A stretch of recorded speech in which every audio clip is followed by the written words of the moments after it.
Companies in Kitchen just became even more flexible with the addition of custom fields.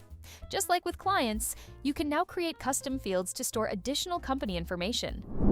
To get started, open a company profile and scroll down to the Custom Fields section.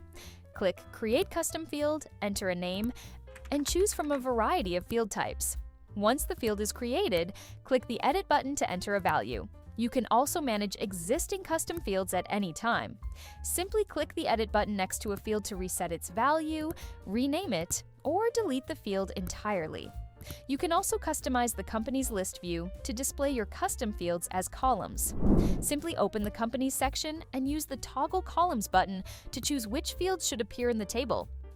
With this update, companies become even more powerful, helping you keep important company information organized and easily accessible.